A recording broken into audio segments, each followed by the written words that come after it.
Video start करने से पहले बता दूं कि वीडियो थोड़ी सी लंबी होगी। अस्सलाम वालेकुम, मेरा नाम है डॉक्टर सैयद मोहम्मद बुखारी।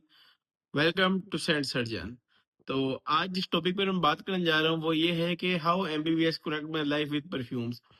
एमबीबीएस ने कैसे जोड़ा है मुझे परफ्यूम से। तो मैं स्टोरी स्टार्ट से शुरू करता हूँ कि बचपन से ही ना मतलब मुझे था परफ्यूम्स लगाने का शौक, लेकिन परफ्यूम से अब्बू को एलर्जी थी। तो फिर हम अवॉइड करते थे कि परफ्यूम्स ना लगाए जाएं। स्टार्टिंग में वाली साहब ने बहुत महंगे से महंगे परफ्यूम्स लगाया करते थे, तब हम छोटे थे। फिर जब हम बड़े हुए तो वाली साहब को परफ्यूम से एलर्जी हो गई। तो हमारी कोशिश यही रहती थी कि भाई अतर लगाएं, परफ्यूम ना लगाएं, क्योंकि अतर की खुशबू फिर अब्बू को बर्दाश्त हो जाती थी। परफ्यूम लगाया होता था तो उनकी बहुत ज्यादा मतलब एलर्जी शुरू हो जाती थी उन्हें। तो इस वजह से हमने परफ्यूम्स लगाना छोड़े हुए थे। अब बात है जनवरी 2020 की शाम की मैं बहुत उदास बैठा हुआ था, क्योंकि मेरा ट्विन भाई अहमद है, उसका एडमिशन हो गया था, मेरा एडमिशन नहीं हुआ था। और खानदान में यही बातें जा रही थी कि यार ये देखो दोनों जुड़वा थे, एक जैसे मार्क्स लिया करते थे, एक का एडमिशन हो गया, एक का एडमिशन नहीं हुआ। बड़ा मायूस रहता था। वाली साहब ने वो जो रिपीटर सेशन होते हैं ना एमडी कैट के, वाली साहब ने कहा, भाई तुम अब ये ज्वाइन करो, कल से तुमने ये ज्वाइन करने। तो मैंने कहा ठीक है। तो मैं था, मेरे साथ मेरे एक और दोस्त था। तो हम दोनों इस तरह किया करते थे। वो भी अपने घर से निकलता था, उसको भी घर से प्रेशर था कि वे तुम्हारे एमबीबीएस एमडी कैट पास नहीं हुआ, एडमिशन नहीं हुआ, तुम्हारे दोस्तों ने एडमिशन ले लिया अभी तक एमबीबीएस में, तुम क्यों रह गए। तो हम दोनों इस तरह करते थे। वो अपने घर से निकलता था, मैं अपने घर से निकलता था, जाते थे मुस्कान फिंगर चिप्स खाया करते थे, जो कि झंग की मशहूर फिंगर चिप्स हैं। खाते थे, दो दो घंटे बैठ के बातें किया करते थे, वापस घर आ जाते थे। 3-4 दिन इस तरह सिलसिला चलता रहा। चौथे दिन जिन टीचर से अब्बू ने बात की थी कि आप इन्हें एमडी कैडी क्लासेस देंगे, उन्होंने शिकायत लगा दी कि बच्चे नहीं आ रहे। खैर घर में इंक्वायरी बैठी, क्यों नहीं आ रहे, एक्सप्लेनेशन ये वो देते देते करते कराते बहुत ज्यादा बेइज्जती हुई इस रात मेरी ना। मतलब बिल्कुल मैं टूट चुका था कि यार मतलब ये क्या बात है। मतलब लेकिन अल्लाह से ना होप थी मुझे कि अल्लाह पाक कहीं ना कहीं एडमिशन करवा ही देगा। अब अगले दिन सुबह सुबह मैं बैठा हुआ था, तो अभी मैं दोस्त को मैसेज ही कर रहा था, यार अच्छा तेरा एडमिशन नहीं हुआ, कब आएगी मेरिट लिस्ट, हमारा नाम कब आएगा। तो मुझे ना अचानक मैसेज आया कि congratulation, you have secured your admission in Indus medical college. और 1000 किलोमीटर दूर है इंडस मेडिकल कॉलेज हमारे घर से, और उन्होंने 12 घंटे का टाइम दिया कि अगली सुबह को आके आपने डिपॉजिट करवानी है, तो वरना फिर आपका एडमिशन कैंसिल कर दिया जाएगा। भागा भागा गया अब्बू के पास शॉप पे, घर के साथ ना हमारे साथ ही शॉप अटैच है। तो मैं भागा भागा गया शॉप पे, मैंने कहा पापा पापा पापा एडमिशन हो गई, ये देखे। तो पापा ने कहा अच्छा, देखा। पापा ने कहा चलो जी मुबारक हो। तो कॉलेज वालों से बात की, कॉलेज वालों ने दो टोक बात की कि भाई कल आके फीस जमा करवा दे वरना एडमिशन कैंसिल हो जाएगा। अब मेरी तो जान छूट चुकी थी कि मतलब ठीक है यार, एम टिकट रिपीट नहीं करना पड़ेगा, अच्छा है कि यहीं पे चला जाता हूँ। अब इलाका हमने सर्च किया गूगल पे, टंडो मोहम्मद खान के नाम से इलाका आ रहा था। तो मैंने कहा यार पत्नी अंदरून सिंध ना हो, वाली साहब को घर वालों को सबको यही था कि अंदरून सिंध के इलाके कोई चोरी डकैती वगैरह ना हो जाए यार, वहां जाते जाते और वहां के हालात किस तरह हो। तो वाली साहब ने एक ही शाम के अंदर अंदर मेरी मतलब जितने भी एसेंशियल्स होते हैं, कपड़े सॉक्स बेल्ट जुराबे ये वो सारा स्टफ लिया, और हम यहाँ से निकल पड़े झंग से। रात को हमने सक्कर स्टे किया मामू की तरफ। सुबह सुबह मतलब 3-4 घंटे स्टे किया। तो सुबह सुबह हम पहुंचे कॉलेज। कॉलेज जाके हमने फीस जमा करवाई, एडमिशन सिक्योर करवाया और एडमिशन हो गया। तो जब एडमिशन ले लिया हमने, फिर उसके बाद अब्बू ने कहा चलो आओ तुम्हें ना शहर दिखा देता हूँ, आप शहर देख लो जरा कि किस तरह के है, कहाँ क्या क्या दुकानें। तो मैं वाली साहब के साथ था, मैं था, वाली साहब थे और ड्राइवर था। तो ड्राइवर ने अपने दौरे पे पता किया कि भाई किस तरह के शहर है, चोरी डकैती वगैरह तो नहीं है। वाली साहब ने अपने दौरे पे पता किया कि किस तरह के शहर है, चोरी डकैतियां वगैरह तो नहीं है। मैं अपने दौर पे देख रहा हूँ कि अच्छा यार यहाँ पर एडमिशन हो गया, ये तो बिल्कुल गाँव देहात से है, मेरा कैसे गुजर होगा। मैंने तो ख्वाब देखे थे लाहौर के, इस्लामाबाद के, पता नहीं यार क्या बनेगा मेरा। तो हुआ फिर ऐसा कि मैं काफी ज्यादा उदास बैठा हुआ था। हमने होटल में बैठकर चिकन का वो कढ़ाई बनवाई।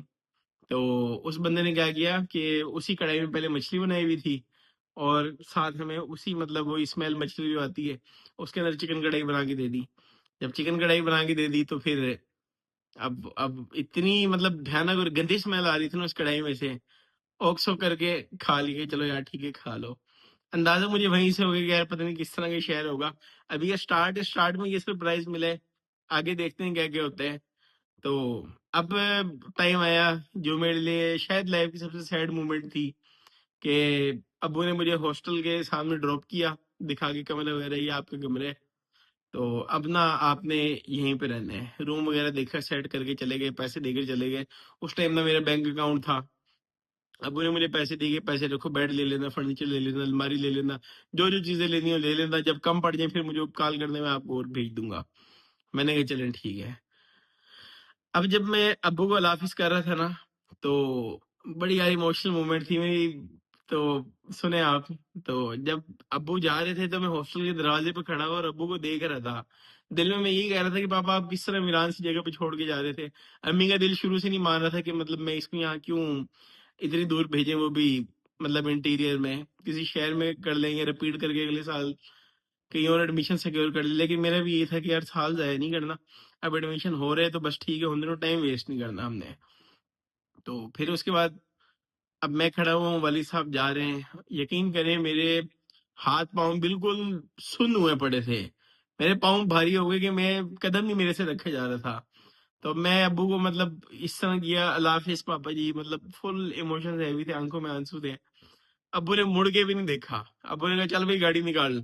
ड्राइवर ने गाड़ी निकाली और चले गए। अब मैं खड़ा हुआ देख रहा हूँ ना, मेरे से मतलब अलाफिस किया है, मतलब एक दफा अलाफिस किया, मतलब मेरा था कि दूसरी दफा फिर मुझे इशारा करके जाएंगे कुछ। तो वो भी मतलब दिल पे पत्थर रख के चले गए कि बस ठीक है, अभी करे यहाँ पे एमबीबीएस है अब यहाँ पे। तो जब मैं खड़ा हुआ था हॉस्टल के दरवाजे पे तो दो सीनियर्स आए।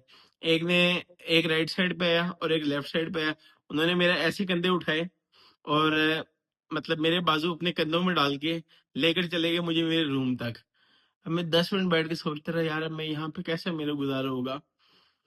तो काफी कुछ सोच रहा था वैसे तो, क्या होगा क्या नहीं होगा। अब जब रात का टाइम आया तो मुझे नहीं पता था कि जिस कमरे में रह रहा था उस कमरे में जिन्नात के साया थे, वट एवर जो कुछ मर्जी बोले, पंखे हिलते थे, चीजें खड़कती थी। तो पहली रात तो मैं ऐतल कुर्सी दरूद शरीफ जितनी अरबी आई थी वगैरह आती थी पढ़ के मैं सो गया। दूसरे दिन सुबह सुबह उठ के नहा धो के कॉलेज गया, कॉलेज से वापस आया। कॉलेज से वापस आ गई क्योंकि मेरा रूममेट जो था वो अब तक आया नहीं था, वो अपने गांव कश्मीर गया हुआ था। तो अब दूसरा दिन था। दूसरे दिन ना मुझे फील हुआ कि मतलब जैसे बेड हिल रहे हैं और खिड़कियों से आवाजें आ रही हैं, हवा की तेज तेज, और पंखा हिल रहे हैं। बहुत ज्यादा मैं डर गया। मैंने अब्बू को कॉल की कि पापा जी यहाँ पे तो पता नहीं, मुझे लग रहा है कोई है इस तरह साया वगैरह। अब्बू ने कहा कुछ नहीं है, आयतल कुर्सी दरूद शरीफ चारों कुल पढ़ो, पढ़ के सो जाओ, कुछ भी नहीं होता। तो मैंने कहा यार ठीक है, मतलब अब मैं नहीं बताऊंगा घर वालों को। तो वैसे ही हुआ कि मतलब दिल मजबूत किया जाए, दिल मजबूत करके रहा जाए हॉस्टल में। तो ऑक्सफोर्ड करके रात गुजारी, पूरी रात जागता रहा। अब मैं रूटीन ये बना ली थी कि मैं रात में जागता था और दिन में कॉलेज जाके सोता था, कि कॉलेज में नींद पूरी कर लेता हूँ अपनी। रात की तो वैसे ही मैंने जागनी, चलो रात की जाके थोड़ा पढ़ लिया करूंगा, किसी सीनियर के साथ उठ बैठ जाया करूंगा। 3 4 दिन मेरे गुजरे तो फिर सामने वाले हॉस्टल में ना मुझे एक सीनियर मिले, वो उसमें फाइनल ईयर में थे। तो उन्होंने कहा कि यार आप इस हॉस्टल को छोड़ो, आप हमारे वाले हॉस्टल में आ जाओ। लेकिन मसला ये था कि उस हॉस्टल में एक सीनियर मतलब बजाय ये कि सेम बैच फेलो के लोग रहे, तो वो कहते हैं जरा ज्यादा अंडरस्टैंडिंग होती है, ये वो लोगों की बातें होती हैं। तो खैर मेरा जो था, एक सीनियर सेकंड ईयर का था और एक थर्ड ईयर का था मेरा सीनियर। तो जब मैंने का नाम किया कि एक का पता लगा मोहम्मद जान है, एक का नाम पता लगा इंशाल है। तो इंशाल का नाम सुन के तो मुझे हुआ, मैंने कहा यार कोई लड़की ना हो। तो खैर जब मैं गया तो मुलाकात की, तो मिले, उनसे इंट्रोडक्शन वगैरह करवाए, उनके साथ बैठे, उन्होंने बताया कि भाई यहाँ पर सिंधी पंजाबी मसलों में नहीं पढ़ना तुमने, बिल्कुल न्यूट्रल होके रहना है, क्योंकि यहाँ पे ऑलरेडी बहुत ज्यादा लड़ाइयाँ हो चुकी हैं। जो कि 4 दिन में मैंने बिल्कुल भी फील नहीं की कि सिंधी पंजाबी के झगड़े थे भी सही या नहीं। देखो मैं प्यार से रहता रहा सबके साथ, हर बंदे ने मुझे प्यार से ट्रीट किया मेरे पूरे 5 साल ना। ना मैं किसी से लड़ा हूँ, ना कोई मेरे से लड़ा है, सबसे प्यार से मिला हूं, सब मेरे से प्यार से मिले हैं। तो बातें हो गई बहुत ज्यादा। अब मैंने रहना शुरू कर दिया वहां पर। कोरोना की छुट्टियां आ गई। कोरोना की छुट्टियों में मेरे भाई की शादी हुई। भाई को शादी पे मिले परफ्यूम्स, जो उसे परफ्यूम दिए गए, एक एडन रोब कैसनोवा दिया फूफो ने, और एक उसको मिला जे डॉट कुमार, वो तैबू लोगों ने दिया था। तो अब भाई को परफ्यूम्स की तरह शौक कोई नहीं था। उसने यार, मैंने कहा यार हमजा ये मैं ले लूं परफ्यूम्स? तो हमजा कहता हाँ हाँ ले जाओ परफ्यूम्स। तो मैंने कहा थोड़े लगा लूंगा। तो अब मैंने अपनी अलमारी सेट की, अलमारी सेट करके ना, जेड रोड खुमार जो था ना, लाइट ब्लू से कलर का, अगर आप लोगों ने देखो, मैं दिखा सकूं आप लोगों को। इस तरह का उसका जूस था, इसी तरह फ्रोस्टेड उसकी बोतल थी। अब पता नहीं आता या नहीं आता। तो एक वो परफ्यूम था और एक एडन रोब का था, कैसनोवा। तो वो दो में लगा के जाया करता था। अब ऐसा हुआ कि मेरे रूम के ना सामने सीनियर था। तो उसने, सीनियर ने मेरा परफ्यूम, मतलब आए रात के टाइम ना, आगे उन्होंने परफ्यूम मेरी अलमारी से लिए और उठा के चले गए। मैं तब निकला हुआ था बाहर घूमने फिरने के लिए। जैसे ही वापस आया हूँ, क्योंकि मेरे अंदर आदत थी, मैं ना अलमारी की चाबी लगी छोड़ देता था। अब जैसे ही मैं बाहर आया हूँ, मतलब रूम में आया हूँ, रूम में आके देखे तो वो परफ्यूम ही नहीं था। अब मैं परेशान कि यार मेरा परफ्यूम कहाँ चला गया, कौन लेके चला गया। मैंने अपने रूममेट से पूछा, तो एक रूममेट ने बताया, उसने कहा यार फला फला सीनियर ना लेके चला गया और रूम के अंदर पड़ा हुआ तेरा परफ्यूम। अब मैं गया, जैसे होते हैं फर्स्ट ईयर बेस निबा निबे जो भी होते हैं, मैं गया, अस्सलाम वालेकुम भाई कैसे हैं आप, ठीक भाई, वो मेरा परफ्यूम पड़ा हुआ था, अगर आप मुझे अपना परफ्यूम दे दें, अगर आप मुझे मेरा परफ्यूम दे दें, सुबह कॉलेज भी है, मैंने लगा के जाने हैं। उसने वैसे स्ट्रेट फॉरवर्ड इनकार कर दिया कि ये परफ्यूम आज से हमारे, आप जा सकते हो। मतलब यार, मतलब व्हाट द फक यार, मतलब आप किसी की चीज पे कब्जा करके बैठे हुए हो। तो मैंने कहा चलो ठीक है, खैर मैं वापस आया, वापस आके चला गया मैं अपने रूम में। पूरी रात टेंशन में रहा कि यार मेरे परफ्यूम के साथ क्या कर रहे होंगे, ये परफ्यूम उड़ा ना रहे हो ये लोग। अब जब सुबह हुई, सुबह कॉलेज गया, कॉलेज सारा दिन उदास उदास गुजरा। अब ये वो टाइम था कि मुझे परफ्यूम से वाकई मोहब्बत हुई कि नहीं यार, परफ्यूम एक चीज है। हालांकि मिला भी गिफ्ट था, लेकिन मुझे उस पॉइंट पे कदर होना स्टार्ट हुई कि यार मतलब परफ्यूम जैसे आपकी बहुत कोई पर्सनल चीज है, और जैसे किसी ने मेरी बहुत पर्सनल चीज चुरा ली हो। मतलब मैं बहुत ज्यादा सैड था उस रात की, मतलब क्यों चला गया मेरा परफ्यूम। तो खैर जब कॉलेज से वापस आया तो मैंने सीनियर को, मैंने कहा भाई वो आप परफ्यूम दे सकते हैं मुझे। उन्होंने कहा फलां फलां, जब कमरे में जाओ, टेबल पे पड़ा हुआ, उठा के ले जाओ। और जब मैं लेकर गया तो मैं क्या करता था, मेरे जितने परफ्यूम्स थे ना, इसके अलावा और भी मेरे परफ्यूम्स थे, तो ना मैं उनको अलमारी के अंदर बंद करके ताला लगा के फिर रखा करता था कि यार मेरे परफ्यूम्स को कोई हाथ ना लगाए। बाकी जुराबे भी भाई उठा के पहन लेते थे, वहाँ के जो थे हमारे सीनियर्स, ये वो रूममेट्स, रूममेट तो नहीं, खैर सीनियर जो थे आसपास वाले, तो जुराबे भी पहन लेते थे, अंडरवेयर भी पहन लेते थे। मतलब ईच एंड एवरीथिंग शेयर होती थी। और मुझे ये चीज लगती थी बहुत ज्यादा बुरी कि यार हर चीज शेयर क्यों होती है। अल्लाह अल्लाह करके 4-5 महीने गुजरे फर्स्ट ईयर के, उसके बाद कोरोना आया, और कोरोना की वजह से हम सबको मिल गई छुट्टियां, कोरोना हॉलीडेज। मैंने अपना सारा सामान पैक किया, मैं चला गया घर। अब जब घर गया तो फिर तैयबू का बेटा है, वो अत्तर का काम करता था पहले, तो ना मैं उससे अत्तर लिया करता था, मतलब 6 ग्राम 12 ग्राम तो लगाता था। और मतलब वही, मतलब एक था ऊद अल शम्स ब्लैक, और एक था वाइट ऊद, ये दो मुझे बहुत ज्यादा पसंद थे। तो मैं ये लगाया करता था, बहुत ज्यादा लगाया। और उससे पहले 8 साल मैंने असील अतर बहुत ज्यादा यूज किया, अल रेहाब का। इवन मेरे दोस्त बोलते थे कि यार ये मतलब तुम्हारी बॉडी की नेचुरल खुशबू ये है, मतलब इतना मैं यूज करता था वो अल रेहाब का असील अतर। तो अब जब कोरोना का टाइम था, तो ट्विन भाई है मेरा, डॉक्टर अहमद शाह, तो वो लाहौर होता है।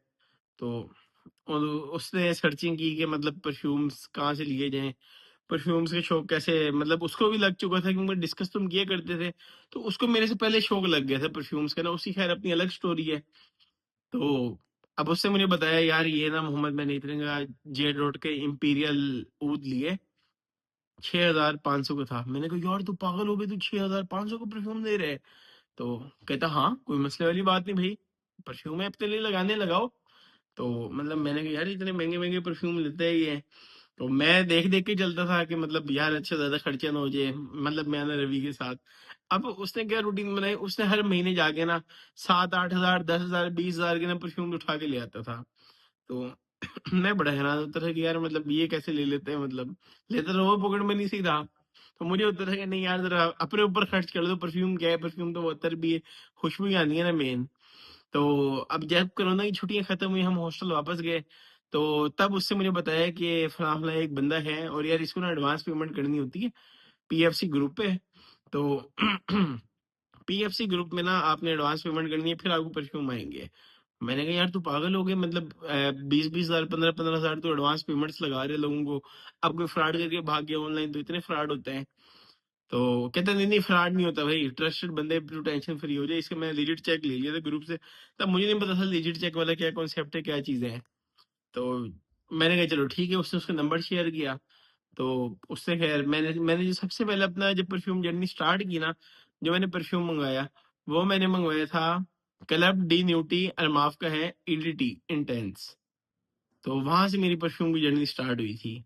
और साथ में यार एक परफ्यूम और मंगवाया था, वो मुझे आज तक भूलता ही है कि पता नहीं क्या था खैर। तो वो मैं दो मैंने मंगवाया, अल रिजाल था, अ, उहुद अल रिजाल इस तरह का था कुछ। खैर वो मैं मेंशन कर दूंगा कौन सा परफ्यूम था। तो ये दो मैंने परफ्यूम्स मंगवाए। अब वो जो रिजाल नाम का परफ्यूम था वो मैं लगाया करता था जुम्मे की जुम्मा, और जो क्लबडी नोटी इडिटी इंटेंस था वो लगाया करता था बाकी 6 दिन। कहीं फंक्शन जा रहा हूँ टूस मारे, ये वो कॉलेज जा रहा हूँ तो लगाए, इधर उधर जा रहा हूँ तो लगाए। तो मतलब मैंने अपना सिग्नेचर सेंट बना लिया। फिर मैं पाकिस्तान फ्रेग्रेंस कम्युनिटी का एक और ग्रुप है मेड बाय पाकिस्तान, जिसमें बाकी लोकल हाउसेस वहां पर सेल होते हैं।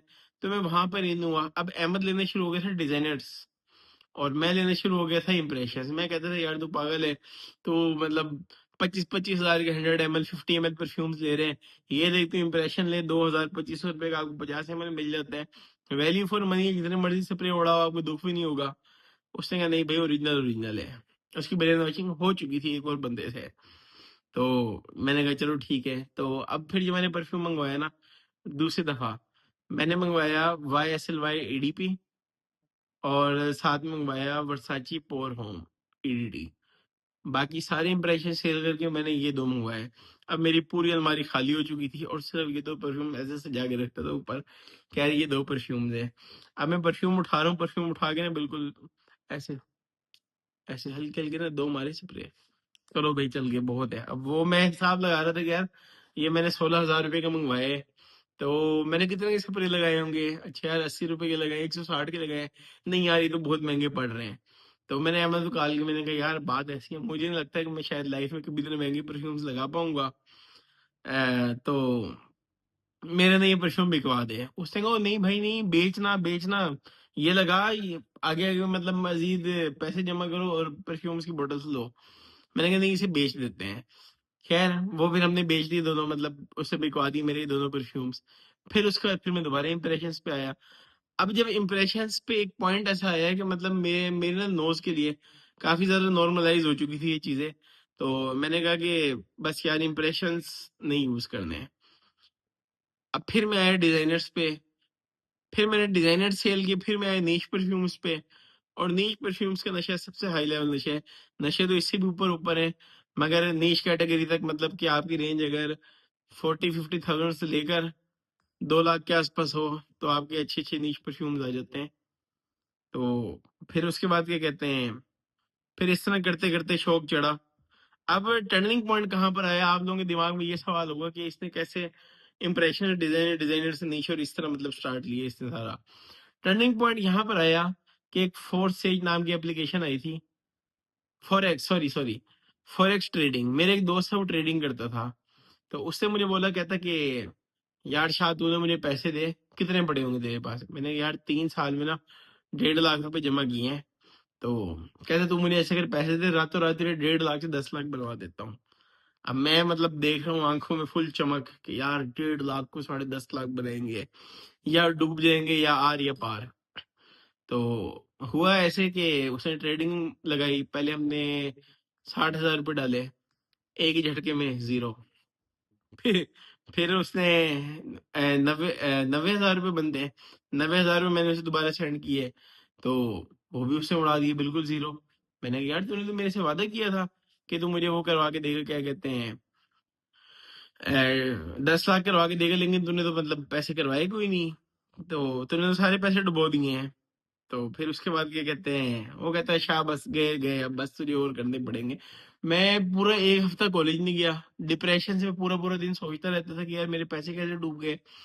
तो 8,000 रुपये खैर मेरे पास उस टाइम फिर पड़े थे, 8,000 रुपये से मैंने काम शुरू किया।